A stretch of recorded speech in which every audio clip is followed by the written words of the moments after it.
Bismillahirrahmanirrahim. Assalamualaikum warahmatullahi wabarakatuh.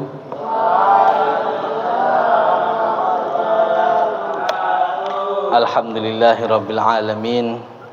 Wa bihi nasta'inu ala umuri dunya waddin. Wa ala alihi wa bihi nasta'inu ala umuri dunya waddin. Wassalatu wassalamu ala asrafin nabiyyin wa afdalil mursalin Sayyidina Muhammadin wa ala alihi wa sahbihi ajma'in wa ba'du. Nah, alhamdulillah pada hari ini kita dapat meresapi, memaknai kejadian yang itu luar biasa pada bulan Rajab ini, yaitu kejadian yang merupakan mukjizat, dan orang yang mempercayainya adalah orang yang beriman.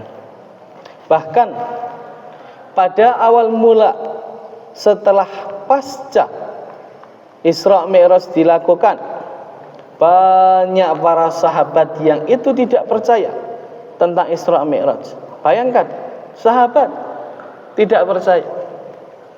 Kecuali ada satu sahabat yang ketika diceritakan langsung percaya dan langsung membenarkan. Siapa itu? Nah, sahabat Abu Bakar As-Siddiq. Maka dari itu dinamai As-Siddiq. Artinya apa As-Siddiq? Nah, As-Siddiq itu maknanya membenarkan. Membenarkan tentang Isra Mi'rajnya Nabi.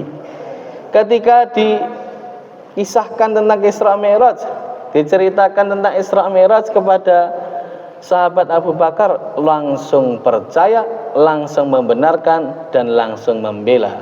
Maka dari itulah itu dinamakan Isra Mi'raj. Nah, pada hari ini insya Allah kita akan membedah karya Syekh KRT Kanjeng Raden Tumenggung Kiai Haji Muhammad Wardan Diponingrat yang berjudul Risalah Isra Mi'raj Nabi Muhammad sallallahu alaihi wasallam. Kaimpun dening Kiai Haji Kanjeng Raden Penghulu Muhammad Wardan Diponingrat kawedalaken dening Majelis Ulama Indonesia Daerah Istimewa Yogyakarta tahun 1988. Nah, sebelum kita masuk terhadap risalah Isra Mi'raj, apa yang ada di dalamnya, kita akan ulas tentang siapa itu KRT Kiai Haji Muhammad Wardan Diponingrat. Ya, KRT Muhammad Wardan Diponingrat adalah seorang yang lahir di Kauman, pusatnya Muhammadiyah. Dan KRT Muhammad Wardan Diponingrat ketika itu belajar di lingkungan keraton, yaitu di sekolah Kaputran. Kalau di keraton ada sekolah Kaputran, nah itu ada sekolahnya Kiai Wardan. Dan juga masuk ke Standard School Muhammadiyah di Soronatan. Ya. Standard School Muhammadiyah di Soronatan dan lulus tahun 1924. Muhammad Wardan kemudian melanjutkan ke sekolahnya, yaitu sekolah yang menjadi kebanggaan kita, yaitu ke Quick School Muhammadiyah, ya, atau Madrasah Mu'alimin Muhammadiyah Yogyakarta. Dan lulus pada tahun 1930. Baik. Sebagai anggota keluarga ngabdi dalam keraton, Muhammad Wardan belajar di sekolah juga warga keraton, sekolah pakualaman dan lain sebagainya. Lulus dari Mu'alimin, lalu pindah kemana? Lulus dari Mu'alimin lalu pindah ke Pondok Pesantren Jamsaren. Pondok Pesantren Jamsaren ini ada di daerah Solo atau Surakarta. Pondok Pesantren Jamsaren ini merupakan pondok pesantren tertua di tanah Jawa karena berdirinya tahun 1700-an Masehi. Sudah pada lahir belum? 1700-an Masehi. Belum. Kalau dari sekarang 2000 berapa? Berarti umurnya sudah sekitar 300-an tahun lebih. Nah, di dalam pondok pesantren Jamsaren, Muhammad Wardan belajar berbagai ilmu. Yang pertama adalah akidah, tafsir, hadis, fikih, dan lain sebagainya. Itu adalah Muhammad Wardan. Dan Muhammad Wardan di Jamsaren berguru kepada Kiai Idris yang sangat alim. Beliau terkenal sebagai mursyid tarekat Naqsabandiyah. Nah, jadi guru-guru kita juga banyak yang belajar kepada sufi-sufi dan bertarekat juga. Nah, itu adalah guru-guru kita, mu'alimin. Baik. Yang juga pernah nyantri ke Kiai Idris itu adalah Kiai Mansur, Kiai Dimyati, Syekh Ahmad Hadi, Mbah Arwani Kudus, Kiai Abdul Hadi Zahid, pengasuh pondok pesantren Langitan. Ini adalah tokoh-tokoh besar NU semuanya. Dan kita juga ngaji kepada Syekh Idris. Dan juga dari Muhammadiyah tidak hanya Kiai Wardan saja, tetapi ada Kiai Haji Raden Hajid. Nah, beliau Kiai HR Hajid itu adalah yang mengarang kitab atau yang menulis tentang pelajaran Kiai Haji Ahmad Dahlan, yang menulis tentang ajaran-ajaran Kiai Haji Ahmad Dahlan. Nah, nanti bisa dirujuk bukunya di perpustakaan kecil, hanya segini, bisa dibaca. Nah, dan kiprah beliau di Muhammadiyah yang paling menonjol adalah menjadi ketua majelis tarjih pimpinan pusat Muhammadiyah selama 22 tahun. Nah, karena sangat-sangat pakar sekali dalam ilmu agama. Kiai Wardan awalnya pengen dikuliahkan di Al-Azhar, tetapi karena suatu kejadian akhirnya nggak jadi. Akhirnya belajarlah beliau di Solo. Dan karena ilmunya sangat mendalam sekali, beliau memiliki banyak sekali karangan. Nah, kitab-kitab beliau ini sangat banyak. Nah, salah satunya adalah kitab Talak Rujuk, fikih nikah. Dan juga ada kitab Ilmu Tata Berunding tentang debat. Dan juga yang paling menonjol adalah tentang ilmu falak. Nah, beliau memiliki banyak sekali tentang ilmu falak. Salah satunya adalah kitab Umdatul Hasib, dan kitab Hisab dan Falak, dan kitab Hisab Urfi dan Hakiki, dan masih banyak. Karena beliau sangat pakar sekali dalam kitab, dalam ilmu falak. Bahkan ilmunya beliau ini, falaknya beliau ini, hitung-hitungannya Kiai Wardan menjadi acuan kalender Ummul Qura di Mekah sana. Kiai lokal tetapi internasional, jadi menjadi acuan di Timur Tengah sana. Nah, ini sangat penting. Ini sangat penting untuk kita ketahui. Jadi jangan pernah kita berkecil hati. Oh, karena kita belajarnya lokal di Indonesia. Tidak. Tetapi seorang Muhammad Wardan membuktikannya. Orang yang belajar di sini pun bisa menjadi yang terbaik. Dan Kiai Wardan juga membuat risalah Maulid Nabi. Jadi Kiai Wardan ini uniknya juga membuat kitab risalah Maulid Nabi. Kalau biasanya di sini menggunakan maulid yang sudah menjadi mainstream, ada yang dibai, ada yang ada yang Simtuduro dan lain sebagainya. Kiai Wardan sebagai ulama Muhammadiyah membuat kitab maulid sendiri. Nah, ini luar biasa. Dan bahkan kitab maulidnya Kiai Wardan dipakai di keraton untuk acara sekaten sampai hari ini. Nah, dipakai oleh Kesultanan Ngayogyakarta Hadiningrat untuk menjadi kitab maulid dalam perayaan sekaten hingga hari ini. Sangat membanggakan. Alumni mu'alimin punya kitab maulid. Sangat membanggakan sekali. Nah, dan juga Kiai Wardan di Poningrat merupakan penghulu atau muftinya atau qadhinya Keraton Ngayogyakarta Hadiningrat. Jadi mufti kerajaan dari zaman Kiai Haji Ahmad Dahlan hingga saat ini adalah dari Muhammadiyah. Salah satunya adalah Kiai Wardan di Ponengkerat ini. Nggih, itu yang sangat baik. Dan juga salah satunya karya yang monumental adalah kitab yang akan kita bedah saat ini, yaitu kitab Risalah Isra Mi'raj Nabi Muhammad sallallahu alaihi wasallam, yang membahas yang berjumlah 26 halaman yang akan kita bahas dan kita bedah saat ini. Apakah selesai? Insya Allah nanti kita akan selesaikan hari Kamis, karena hari ini saja mungkin kurang baik. Untuk mencapai yang maksimal kita buka hari ini. Mari kita buka bedah buku Risalah Isra Mi'raj ini dengan lafaz basmalah 1 2 3. Bismillahirrahmanirrahim. Nah, dengan lafaz basmalah semoga Allah Subhanahu wa taala memberkahi ilmu kita dan memberikan ilmu yang bermanfaat. Amin. Baik. Pada konsepnya seperti biasa, nanti ada yang membaca, ada yang mensyarah dan yang menjelaskan. Baik. Dan yang membaca insya Allah orang Jawa Tulen, jadi bisa membaca dengan baik. Karena risalah ini tentunya ada bahasa Arabnya dan sebagian besarnya menggunakan bahasa Jawa. Karena Kiai Wardan merupakan penghulu keraton, yang itu basisnya orang Jawa, pusatnya orang Jawa. Baik, Risalah Isra Mi'raj Nabi Muhammad. Baik. Ini adalah atur sapolo atau yang dinamakan sambutan dari pimpinan MUI Yogyakarta yang diketuai oleh Kiai Haji Muhammad Juwaini. Yang selanjutnya adalah muqaddimah. Nah, Iqra. Kelihatan enggak? Baik, kita perbesar ya. Bismillah. Nah.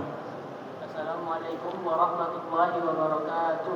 Waalaikumsalam warahmatullahi wabarakatuh. Yang dekat ya, dideketin.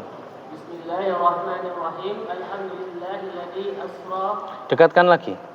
Bi 'abdihi lailan minal masjidil haram ilal masjidil aqsa. Ahmaduhu subhanahu wa ta'ala ala ma an'ama wa ashkuruhu ala ma a'ta. Nah, awal mula seperti yang biasa dalam pembukaan kitab adalah salam dan juga basmalah dan juga hamdalah seperti yang kita biasa. Dan kita mengapa menggunakan basmalah dan hamdalah? Karena setiap perkara penting, kullu amrin dibalin la yubda bi bismillah, dalam riwayat alhamdulillah itu akta, itu adalah terputus. Dan yang selanjutnya adalah Alhamdulillahilladzi asra bi abdihi lailan minal masjidil haram ilal masjidil aqsa. Ini adalah namanya bara'atul istihlal. Apa bara'atul istihlal? Adalah pembukaan kitab sesuai apa yang nanti akan dibahas. Di sini alhamdulillahilladzi, puji syukur kepada Allah yang telah asra, mengisrakan bi abdihi, hambanya yaitu Nabi Muhammad, lailan ketika malam hari, minal masjidil haram, dari Masjidil Haram sampai Masjidil Aqsa, dan seterusnya. Ini adalah muqaddimah dan bara'atul istihlal yang seperti biasa ulama buka. Nah, yang selanjutnya adalah kita akan membuka tentang pembukaan yang berasal menggunakan bahasa Jawa. Nah, bismillah. Alhamdulillah, dalu punika kula panjenengan sedaya dekatkan lagi. Taksih kepareng dening Allah amargi tindak dalam panutan kita Kanjeng Nabi Muhammad sallallahu alaihi wasallam. Isra yen tindak dalu saking Masjidil Haram ing kita Mekah dhateng Masjidil Aqsa Baitul Muqaddas sarta tindak dalem Mi'raj inggih tindak minggahipun panutan kita Kanjeng Nabi Muhammad sallallahu alaihi wasallam dumateng langit itu dumugi ing Sidratul Muntaha lan Mustawa. Perlu sowan wonten ing ngarsaning panggayunanipun Pangeran ingkang Maha Suci. Perlu nabi dawuh timbal dalem ingkang wigati inggih dawuh kewajiban salat gangsal wekdal. Nah, ini adalah cerita ringkas tentang Isra Mi'raj yaitu cerita bagaimana bahwasanya Nabi diisrokan dari Masjidil Haram sampai Masjidil Aqsa, lalu naik ke langit ketujuh ke Sidratul Muntaha, lalu bertemu Allah, lalu juga mendapatkan perintah sholat. Ini inti dari Isra Mi'raj, pembukaan semuanya. Baik, setelah itu Kiai Wardan menceritakan tentang keadaan Mekah ketika itu, bagaimana rusaknya dan bagaimana sumber kerusakan akhlak dan budi pekerti itu. Baik, yang selanjutnya adalah dari Pramila. Pramila sampun cetha lan tetela bilih saking budi pekerti, boten namung jalaran saking saking ekonomi. Ini. Boten namung jalaran saking luwe lan saking ingkang cetha saking budi pekerti wontenipun krisis moral. Boten sanes inggih namung jalaran saking jiwa, manah lan jiwanipun boten resik. Pikiran lan angen-angenipun kotor, hawa nafsunipun kaumbar. Nah, baik, di sini diceritakan Pramila sampun cetha lan tetelok bilih saking budi pekerti, mboten namung jalaran saking risang ekonomi. Di sini ceritakan Kiai Wardan mengatakan bahasanya rusaknya budi pekerti bukan hanya karena rusaknya ekonomi, bukan karena hanya miskin, bukan hanya karena lapar, tetapi lebih dari itu. Rusaknya budi pekerti disebabkan oleh krisis moral atau krisisnya akhlak, dan juga krisis jiwa. Jiwanya rusak, hatinya rusak, jiwanya tidak bersih, pikirannya kotor, hawa nafsunya juga diumbar. Nah, ini adalah sebab rusaknya budi pekerti, rusaknya akhlak. Mengapa diceritakan di sini? Karena di Mekah ketika itu orang-orang budi pekertinya sangat rusak sekali. Yaitu apa? Ada banyak yang terkenal adalah yang namanya pergaulan bebas. Nah, pergaulan bebas di sini dimaksud ada yang namanya nikahur royat. Apa nikahur royat itu? Jadi perempuan kalau pengen ada orang yang berhubungan badan dengannya, tinggal masang bendera, akhirnya nanti siapa laki-laki yang datang silakan masuk, silakan berhubungan. Nanti kalau misalkan sudah punya anak, diundi. Nah, ini anaknya siapa? Salah satunya seperti itu. Dan yang kedua, ada lagi namanya nikahul istibda. Jadi nikahul istibda atau nikah yang lainnya. Dan ada lagi pernikahan yang itu sangat mengerikan. Jadi ada nikah yang namanya nanti tukeran pasangan. Saya misalkan fulan punya istri, fulan B punya istri. Nah, nanti kalau misalkan merasa kurang, istrinya fulan B berhubungan badan dengan istrinya fulan A. Dan salah satunya yang fulan A, istrinya berhubungan badan dengan fulan B. Nah, jadi seperti itu. Nah, itu adalah salah satu kerusakan moral di Mekah ketika itu. Baik. Dan itu semuanya disebabkan oleh pikiran yang kotor, hawa nafsu yang diumbar-umbar, dan jiwa yang rusak. Seperti yang dijelaskan oleh Kiai Wardan di Boningrat. Baik. Maka dari itu kita harus mengetahui apa Isra Mi'raj tersebut, dan apa efek Isra Mi'raj, dan apa sejarah Isra Mi'raj. Nah, ini dikatakan oleh Kiai Wardan pada halaman 8. Tembung Isra Mi'raj. Tembung Isra ateges kekesahan ing wekdal dalu tumrap Israipun Kanjeng Nabi sallallahu alaihi wasallam inggih punika nalika Kanjeng Nabi sallallahu alaihi wasallam tampi dawuh timbalan dalem Gusti Allah tindak saking negari Mekah dhateng Baitul Muqaddas ing tanah Palestina. Perlu kapisaraken bukti-bukti tanda yakinipun pangeran. Nah, tembung Isra ateges. Makna Isra itu apa? Makna Isra adalah kekesahan ing wekdal dalu, yaitu bepergian ketika malam hari. Itu namanya Isra. Isra maknanya adalah bepergian ketika malam hari. Itu adalah makna Isra. Tumrap Isra'ipun Kanjeng Nabi sallallahu alaihi wasallam nggih punika nalika Kanjeng Nabi sallallahu alaihi wasallam tampi dawuh timbalan dalam Gusti Allah. Tindak saking nagari Mekah datang Baitul Muqaddas ing tanah Palestina. Yang dimaksud dengan Isra di sini adalah ketika Nabi Muhammad sallallahu alaihi wasallam menerima perintah dari siapa? Dari Allah Subhanahu wa taala untuk melakukan perjalanan malam dari Mekah ke mana? Baitul Muqaddas atau Baitul Maqdis di sana. Di mana? Di Palestina. Nah, itu adalah ceritanya tentang Isra. Dan Isra ini diceritakan dalam Al-Qur'an. Dawuhipun napa? Dawuhing. Dawuhing pangeran kaceta wonten ing surat Isra ayat 1. Alhamdulillah. A'udzu billahi minasyaitonir rajim. Bismillahirrahmanirrahim. Subhanalladzi asra bi 'abdihi lailan minal masjidil haram ilal masjidil aqsa alladzi barakna hawlahu linuriyahu min ayatina innahu huwas samiul basir. Naam. Ta'awud. A'udzubillahi minasyaitonir rajim. Bismillahirrahmanirrahim. Subhanalladzi asra bi 'abdihi lailan minal masjidil harami ilal masjidil aqsa alladzi barakna haulahu linuriyahu min ayatina innahu wasamiul basir. Baik, subhanalladzi maha suci Allah kang wis nglampahake ngabdi kawulane ing wektu bengi saka Masjidil Haram. Maha suci Allah yang telah menjalankan, membawa abdinya.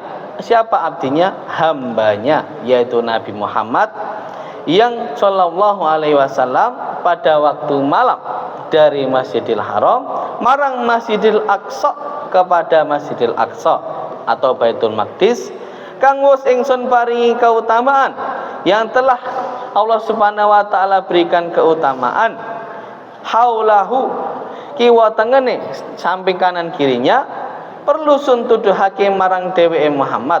Nah, linuriyahu untuk memberitahunya untuk memperlihatkan kepadanya kepada Nabi Muhammad min ayatina tanda-tanda kebesaran kita, tanda-tanda kebesaran Allah.